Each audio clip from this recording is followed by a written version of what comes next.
Ya se acaba el latifundio, el campo al que lo trabaja, se hace la reforma agraria. Y cuando llegó el gobierno Allende, el gobierno de Frei el gobierno de Frei, que iba del 64 al 70, se había comprometido a entregar tierra a través de la reforma agraria a 100.000 familias campesinas. No logró ese objetivo, logró solamente un poco más de 30.000 familias campesinas. Y al mismo tiempo logró que se organizaran el sindicato alrededor de 100.000 campesinos. Y organizó a muchos pequeños agricultores prácticamente en comités de pequeños agricultores y en cooperativas campesinas. Pero de todas maneras había una frustración, porque los procesos sociales, cuando comienzan, tienen una dinámica que va cada vez más existía la presión. Y entonces, cuando llegó el gobierno Allende, se encontró con que tenía el compromiso también de profundizar la reforma agraria. Y hasta que vino el golpe de Estado, prácticamente en el gobierno de Frei se habían expropiado 3 millones y medio de hectáreas. En el gobierno de Allende se expropiaron 6 millones y medio de hectáreas. O sea, prácticamente casi el latifundio había desaparecido de la superficie de Chile. Yo me imagino que llevar a cabo todos estos cambios institucionales y legales requirió un esfuerzo también muy importante de educación popular ante los campesinos, y me parece muy interesante el hecho de que en el INDAP haya trabajado Paulo Freire y que parte del libro Pedagogía de los Oprimidos haya sido escrito durante el tiempo que él estuvo vinculado al proceso de la reforma agraria y el INDAP. Me gustaría saber para usted qué significó haber trabajado con Freire y haber conocido de manera cercana su método educativo, y qué significó para la reforma agraria. Bueno, fue muy importante la colaboración de Paulo Freire, porque muchos del campesinado eran analfabetos. Nunca había tenido la oportunidad mínima de hacer una escuela primaria, pero prácticamente después no habían tenido la oportunidad. Entonces había un problema de analfabetismo muy, muy agudo en el campesinado chileno. En esa época, cuando yo era vicepresidente de INDAP, vicepresidente ejecutivo, o sea, el responsable de INDAP, se produjo un golpe de Estado en Brasil. Llegaron una serie de intelectuales brasileros refugiados a Chile, entre los cuales estaba Almino Alfonso, que después fue vicegobernador del estado de São Paulo. Estaba Plinio Arrúa Sampaio, que había sido diputado y que después tuvo un rol muy importante. Estaba Paulo de Tarso, que había sido ministro de Educación de Bulán, etcétera, etcétera. Y ellos fueron contratados por el ICIRA, un instituto de capacitación de reforma agraria, para trabajar aquí en Chile. Poco después llegó Paulo Freire. Paulo Freire había trabajado mucho en la alfabetización de los campesinos en el nordeste de Brasil. Cuando vino el golpe de Estado, se hizo insostenible su posición y tuvo que salir de Brasil. Y entonces fue primero a Bolivia, donde estuvo unos meses, pero no pudo soportar el clima de La Paz, le hacía mal la altura, y llegó a Chile. Y ahí estos refugiados brasileños, que eran amigos de él, que lo conocían, me lo presentaron. Y ahí conversamos largo, me explicó su método de alfabetización y le dije, mire, una solución es que usted venga a trabajar con nosotros porque tenemos un problema de alfabetización. Y lo contratamos en INDAP. Y en los 4 años que estuvo en Chile, gran parte de su tiempo estuvo contratado en INDAP, dedicado a la alfabetización campesina. Entonces teníamos 2 métodos de alfabetización. Uno, teníamos unas centrales de capacitación. O sea, unos centros donde venían por 2 o 3 semanas jóvenes campesinos, a los cuales se les enseñaban técnicas agrícolas y otra serie de cosas, y también se les alfabetizaba.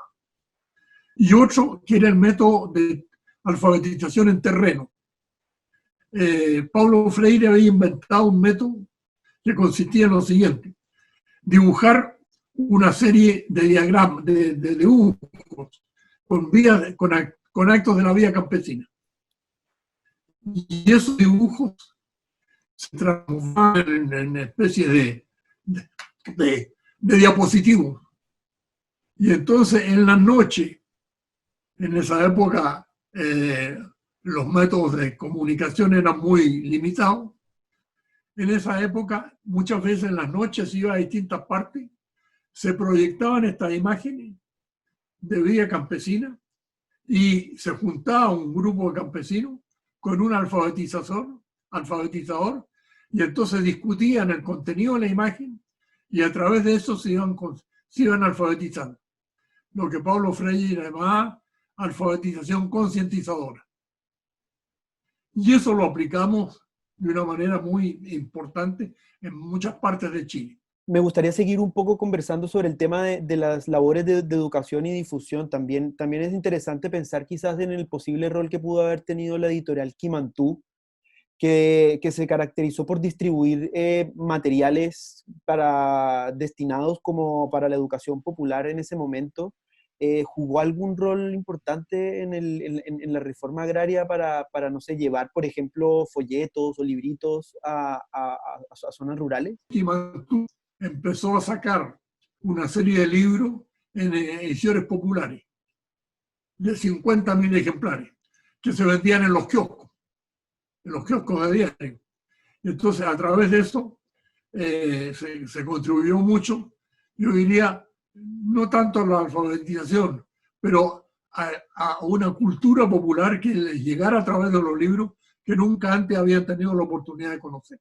No, muy interesante. Y también, hablando de la dimensión más urbana, es interesante también toda la dinámica de lo que se llamó en esa época economía de sustitución, en donde se trató de masificar el consumo urbano a través de reemplazo de bienes o alimentos importados y más caros por alimentos nacionales y más baratos, como fue el caso de la merluza, que fue muy polémico y que se convirtió en una suerte de símbolo de lo que fue el camino chileno al socialismo, en donde básicamente se difundió la idea de que comer merluza, porque era más barato que comer carne de vaca, ayudaba a liberar divisas para el gobierno y que por ende comer merluza era un acto revolucionario.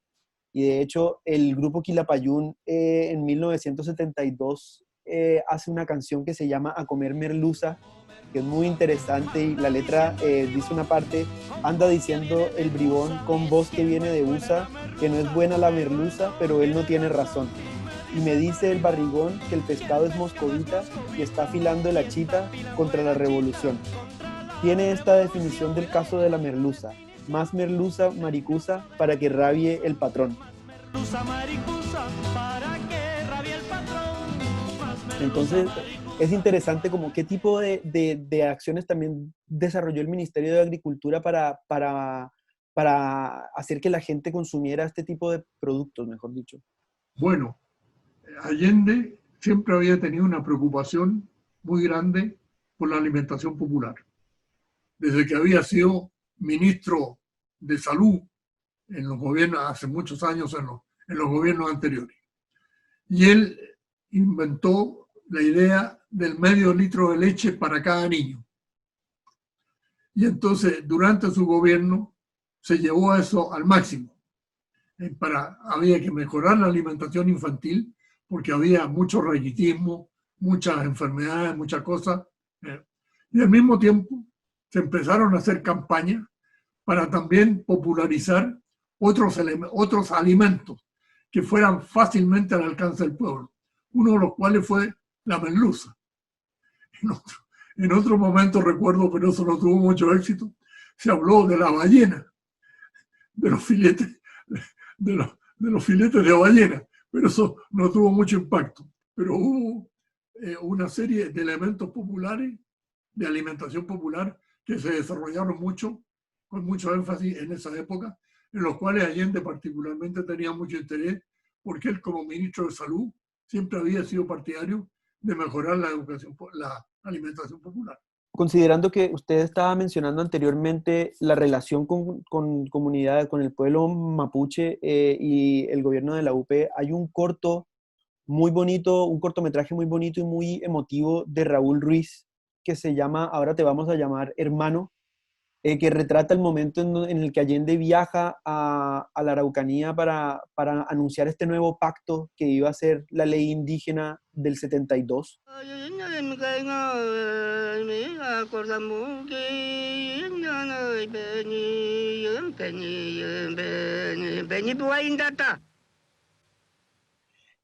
Y obviamente esto se relaciona con el hecho de que, bueno, también el gobierno tuvo mucha intención de diálogo desde el principio con las comunidades mapuches y de hecho el Ministerio de Agricultura de alguna forma se reubicó por un tiempo al sur, ¿cierto? A Temuco, no sé si fue específicamente en Temuco, pero ¿cómo fue para usted ese proceso como de empezar a gestionar el ministerio desde allá y ese diálogo con las comunidades mapuche en ese momento? Bueno, mire, eso tuvo varias etapas. Apenas eligió Allende, apenas asumió Allende, ¿no? Porque entre la elección y la toma de posesión pasaban como 2 meses. En noviembre prácticamente empezó el gobierno. En diciembre llegó una invitación de una serie de comunidades mapuche para que Allende fuera a Temuco. Ellos querían entregarle un proyecto de ley indígena que habían elaborado a través de las comunidades.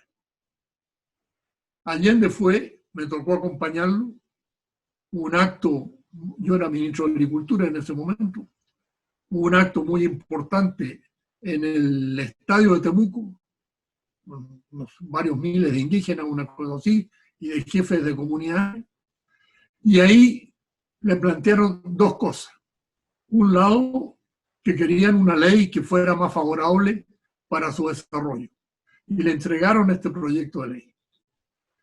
Allende lo tomó, lo hizo suyo, y dijo, yo me comprometo a que esto lo vamos a estudiar, y lo vamos a mandar al Parlamento, y una vez que sea aprobado como ley, será la ley que vamos a aplicar para mejorar las condiciones de los indígenas. Ya. Disposición contenida en la ley indígena, la única disposición buena como lo juzgaron ustedes mismos y que no cumplió ningún gobierno anterior y que nosotros vamos a cumplir, y la modificación integral de la ley 14.511 para dar paso a una concepción distinta y diferente de que será la vida, la existencia del hombre mapuche, integrado totalmente al pueblo del hombre de la patria. Ese proyecto de ley se estudió, se le hicieron modificaciones porque también la oposición se oponía a muchos aspectos, pero fue bastante bueno y fue aprobado durante el gobierno de Allende, fue promulgado como ley en 1962. Y una vez que se promulgó, se creó ahí una dirección de asuntos indígenas. Me acuerdo que el primer director que nombramos era un intelectual indígena que se llamaba Daniel Colompil, y ahí este Instituto de Desarrollo Indígena empezó a desarrollar una serie de actividades de mejoramiento de las condiciones de los indígenas propiamente tal. Pero al mismo tiempo estaba el problema de las tierras usurpadas. Desgraciadamente la ley de reforma agraria no decía nada sobre los indígenas específico. Se les consideraba campesinos igual a cualquier otro. Entonces Allende me dijo, mira, ¿cómo hacemos? Porque había un problema de ocupaciones de tierra, de presión, etcétera, etcétera. Entonces se le ocurrió la idea, vamos a trasladar, me dijo, el Ministerio de Agricultura a Temuco, la capital de la Araucanía, por un tiempo. Y ahí vamos a expropiar, utilizando la ley de reforma agraria, predios que caigan en las causales de reforma agraria. Tamaño, mala explotación u otro. Y si en esos predios expropiados hay tierras que han sido usurpadas, antes de cualquier otra cosa se lo devolvemos a los mapuches. Y efectivamente trasladamos el Ministerio de Agricultura con los organismos CORA, INDAP, el SAC, etcétera, etcétera, a Temuco. Y ahí estuvimos entre enero del 71, enero y febrero del 71 y parte de marzo. Y ahí se expropiaron muchos predios utilizando las causales de la ley de reforma agraria. Y si en esos predios expropiados había tierras que habían sido usurpadas, se le devolvían a los mapuches. De manera que ahí, por esa vía, se logró recuperar 150.000 hectáreas más o menos de tierras que eran de las Mercedes que le habían sido usurpadas. No se pudieron resolver todos los problemas porque eran de larga data, pero indudablemente fueron muy significativos ese esfuerzo, y eso fue reconocido por los líderes indígenas en esa época. Mucho apoyo popular por el gobierno de la UP de la reforma agraria, también de mantenerla, de seguir como ampliándola en nuevas direcciones. Y artistas y gente del mundo cultural también se involucran y empiezan a apoyar directamente también el gobierno.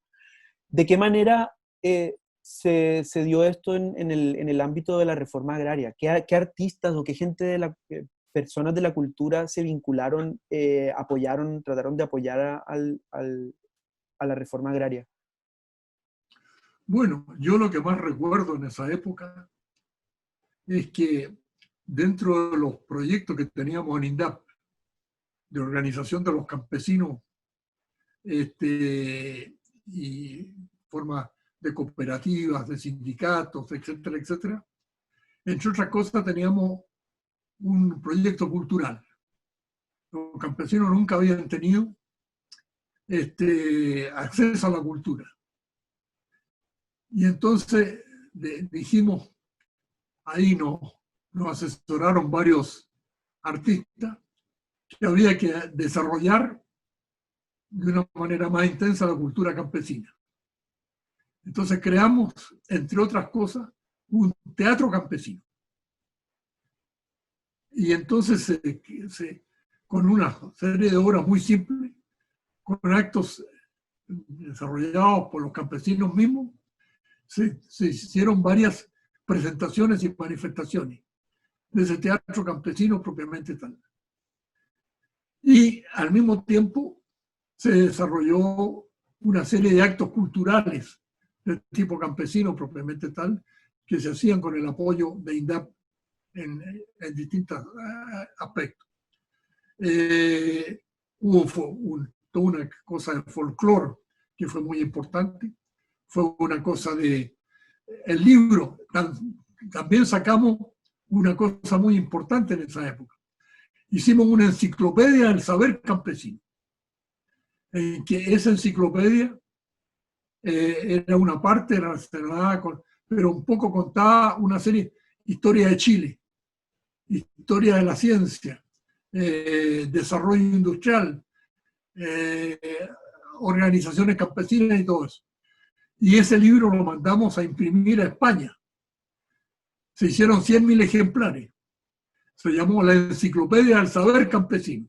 Tuvo mucho éxito, mucho impacto, y eso ayudó mucho a mejorar la cultura de ciertos sectores campesinos. Esa historia no la conocía, y si quizá pudiera como hablar un poco más de qué contenía esta enciclopedia, cuáles eran los contenidos.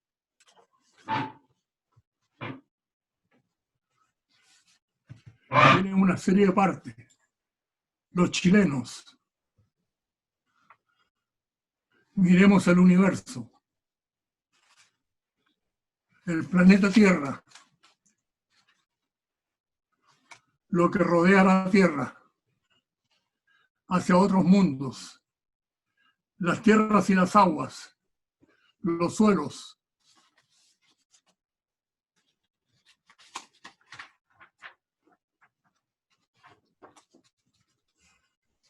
El hombre y la tierra. El hombre se orienta. América, nuestro continente. El hombre por dentro.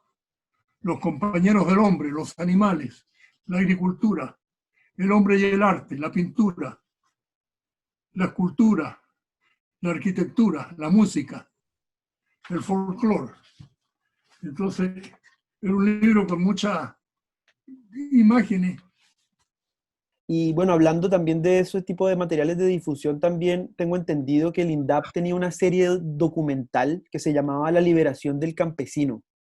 Eran como documentales en video. ¿Conoce usted de esa iniciativa? Sí, había muchas cosas de ese tipo. Teníamos centrales de capacitación en distintas partes de Chile. Entonces ahí se traían grupos de campesinos,